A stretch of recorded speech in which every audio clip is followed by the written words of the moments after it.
Part 1 की शुरुआत में हम एक अजीब सी जगह पर जिन नाम के एक बंदे को देखते हैं जो आसमान से गिर रहे आग के गोलों का सामना कर रहा था। तभी एक अजीब सी एनर्जी उसके ऊपर आकर उसे अपने अंदर खींच लेती है, जिसके बाद उसकी एज तेजी से बदलती हुई दिखती है। आगे वो अजीब सी एनर्जी जिन को एक अलग ही जगह पर पहुंचा देती है, जहां पहले से ही कुछ लोग खड़े थे जो जिन के आसमान से गिरने से थोड़ा हैरान थे। तभी जिन को होश आता है और चुपके से आसपास देखने पर उसे पता चलता है कि वो किसी दूसरी जगह पर आ गया है। इसलिए वो तब तक बेहोश होने का डिसाइड करता है जब तक उसे उस जगह का पता ना चल जाए। उसी वक्त वहाँ खड़ा एक जेकब नाम का लड़का अपने अंकल शेन से पूछता है कि ये लड़का कौन है जो अचानक से आसमान से गिर गया, क्योंकि ये हमारे परिवार से तो बिल्कुल नहीं है। जिसपे अंकल शेन जिन को देखकर कहते हैं कि इस लड़के की सांसें चल रही हैं, मतलब ये अभी जिंदा है। तभी अंकल शेन को एक आइडिया आता है और वो जिन को अपने कुछ लोगों के साथ घर भेज देता है। सबके जाने के बाद जेकब अंकल शेन से कहता है कि हेवनली फायर सेक्ट के लोग कल यहाँ पर आ जाएंगे, पर मिस अभी तक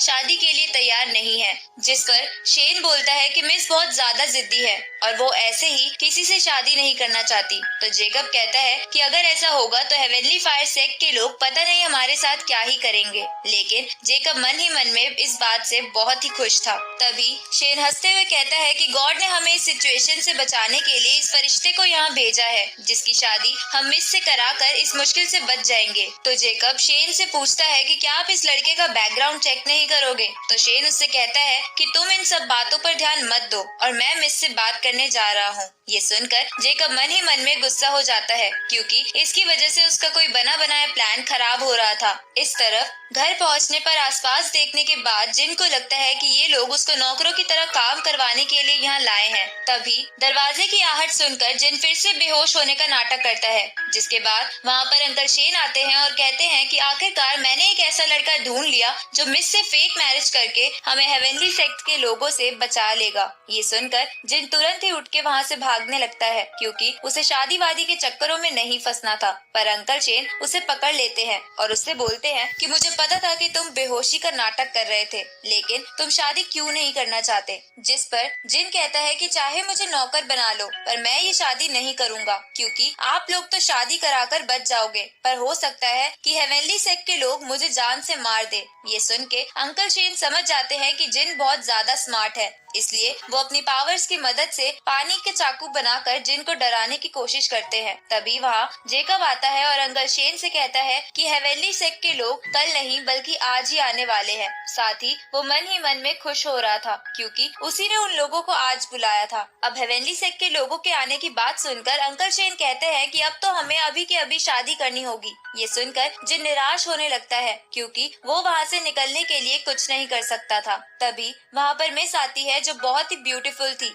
जिसे देखकर जिन भी बहुत ज्यादा खुश हो जाता है। इसके बाद मिस अंकल शेन से पूछती है कि आप मेरी शादी से रिलेटेड क्या बात करना चाहते थे। तभी जिन खड़ा होकर मिस से कहता है कि तुम्हें डरने की जरूरत नहीं है, अब तुम्हारा हस्बैंड यहाँ आ गया है। ये सुनकर मिस उसे जोर से चाटा मार देती है और कहती है कि मैं किसी से नहीं डरती, पर उन्हें हेवनली सेक्ट से बचाने के लिए शादी करनी ही पड़ती है। जिसके खत्म होने के बाद वहाँ पर हेवनली सेक्ट से एक बंदा आता है और चिल्लाकर मिस से कहता है कि तुम्हें पता है कि मेरे मास्टर तुमसे शादी करना चाहते थे, तो तुमने इससे शादी करने की हिम्मत कैसे की। ये सुनकर मिस उसे गुस्से में मारने के लिए आगे बढ़ती है, लेकिन शेन उसे रोककर उस बंदे से कहता है कि ब्रदर फ्रैंक, तुम गुस्सा मत करो, अब तो शादी हो चुकी है और ये उसका कॉन्ट्रैक्ट है। पर फ्रैंक उस कॉन्ट्रैक्ट को फाड़ कर कहता है कि मैं ऐसी शादी को नहीं मानता। इसके बाद फ्रैंक जिन के पास जाता है और उससे बोलता है कि जल्दी यहाँ से भाग जाओ, नहीं तो अंजाम तुम्हें पता ही है। जिसपे जिन सोचता है कि मुझे तो दोनों तरफ से धमकाया जा रहा है। तभी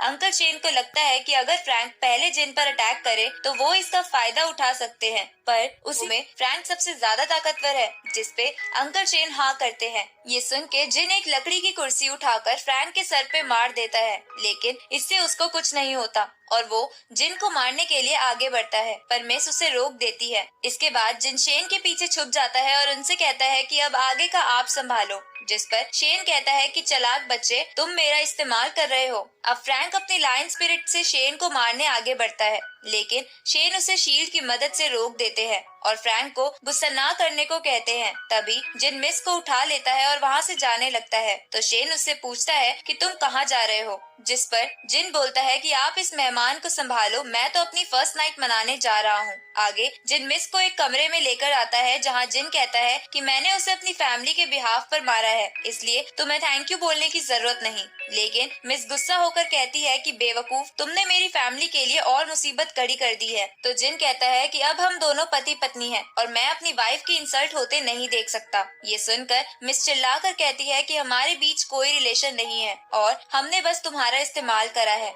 जिसके बदले तुम्हें पैसे मिल जाएंगे। जिस पर जिन कहता है कि क्या मुझे पैसे मिलेंगे। ये सुन के मिस को लगता है कि पैसों के बारे में सुन के जिन का माइंड बदल गया है, इसलिए वो उससे पूछती है कि तुम्हें कितने पैसे चाहिए। जिस पर जिन कहता है कि मुझे पैसे वैसे नहीं चाहिए, बल्कि बदले में आप मुझे ट्रेनिंग के लिए एक एक्सरसाइज बुक दे देना। तो मिस भी इसके लिए मान जाती है। साथ ही उसे बोलती है कि आज फ्रैंक यहाँ से नहीं जाएगा, इसलिए हमें सो जाना चाहिए। ये सुनकर जिन खुश होते हुए मिस के ऊपर कूद पड़ता है और उसे किस करने के लिए आगे बढ़ने लगता है, लेकिन मिस उसे फिर से चाटा मार के दूर फेंक देती है और उसे जमीन पर सोने को बोल देती है। अगली सुबह वहाँ पर अंकल शेन आते हैं और कहते हैं कि एक अच्छी खबर है कि फ्रैंक पूरी रात हल्ला मचाकर यहाँ से चला गया है, पर पता नहीं आगे क्या होगा। तो मिस कहती है कि पूर्वजों की जगह जल्द ही खुलने वाली है और जैसे ही पूर्वजों की चीजें मुझे मिल जाएंगी तो हमें हेवनली सेक्ट के लोगों से डरना नहीं पड़ेगा। जिस पर अंकल शेन कहते हैं कि लेकिन वो तो पिछले 100 सालों में एक बार भी नहीं खुला, इसलिए मुझे अभी भी उसके ना खुलने का डर है। तभी जिन उनसे कहता है कि मैं प्रैक्टिस करने जा रहा हूँ, जिसके बाद मैं भी आप लोगों की मदद करूंगा। आगे हम जिन को एक झरने के पास मेडिटेट करते हुए देखते हैं, जहां वो सोचता है कि उसे स्पिरिचुअल एनर्जी फील हो रही है, लेकिन वो फिर भी उसे ट्रेन नहीं कर पा रहा था। तभी वहां बड़े बड़े पत्थर गिरने लगते हैं, इसलिए वो वहां से भागने लगता है। इधर अंकल शेन को ये झटके महसूस होते हैं, जिससे उन्हें लगता है कि पूर्वजों की जगह खुल रही है, इसलिए वो मिस के साथ उस तरफ बढ़ते हैं। जहां पहुंचने पर वो पूर्वजों की जगह को खुला हुआ देखते हैं, इसलिए मिस उसमें जाने के लिए आगे बढ़ने लगती है, पर शेन उसे रोक कर कहते हैं कि ये जगह कई सालों से नहीं खुली है, इसलिए हमें एक बार किसी और को भेजकर इसका टेस्ट करना चाहिए। तभी वहाँ छुपा हुआ जिन ये बात सुनकर मन में सोचता है कि पता नहीं ये बुढ़ा अब क्या करेगा। उसी समय शेन अपनी ताकत से जिन को पूर्वजों की जगह के रास्ते में फेंक कर चेक कर लेते हैं कि वहाँ कोई दिक्कत नहीं है, इसलिए वो मिस को भी आगे जाने की इजाजत दे देते हैं। तभी उस तरफ एक तीर आता है, जिसे चलाने वाला आदमी भी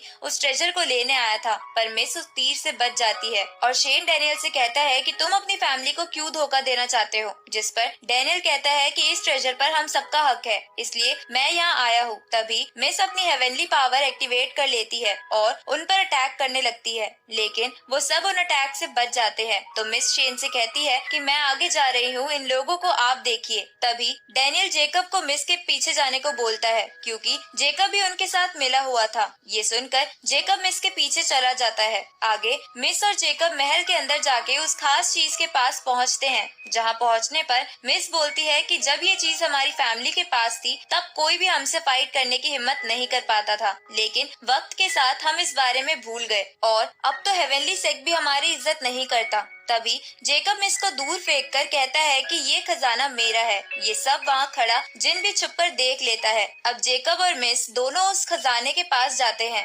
लेकिन वो खजाना उन दोनों को टच करते ही बहुत दूर फेंक देता है। ये देखकर जिन जेकब से कहता है कि तुम्हें ज्यादा लालच नहीं करना चाहिए, वरना तुम्हारे साथ ऐसा ही होगा। ये सुनकर जेकब को गुस्सा आता है और वो अपनी एनर्जी रिस्टोर करने के लिए मेडिटेट करने बैठ जाता है, जिसे देखकर मिस जिन से कहती है कि तुम इसे मेडिटेट करते वक्त मार दो। जिस पर जिन पूछता है कि लेकिन मैं ऐसा क्यों करूं? तो मिस कहती है कि अगर तुमने इसे अभी नहीं मारा तो बाद में ये तुम्हें मार देगा। ये सुनकर जिन बोलता है कि लेकिन तुम्हारी मदद के बदले मुझे क्या मिलेगा? जिस पर मिस कहती है कि तुम्हें अभी भी प्रॉफिट की पड़ी है, लेकिन वो कुछ नहीं कर सकती थी, इसलिए वो जिन से पूछती है कि तुम्हें क्या चाहिए। तो जिन कहता है कि हम दोनों हस्बैंड वाइफ है, पर तुमने मुझे अभी तक हस्बैंड की तरह ट्रीट करने नहीं दिया, तो क्या तुम ऐसा करने दोगी? ये सुनकर पहले तो मिस गुस्सा करती है, लेकिन बाद में जेकब को मारने के लिए मान जाती है। तो जिन जेकब को मारने के लिए आगे बढ़ता है, पर वो सही से तलवार भी नहीं पकड़ पा रहा था, जिसे देखकर मिस उससे पूछती है कि क्या तुमने कभी किसी को नहीं मारा? जिस पर जिन बड़ा चढ़ाकर कहता है कि मैंने कई लोगों को मारा है। तो मिस उसे बोलती है कि जल्दी से उसे मार दो।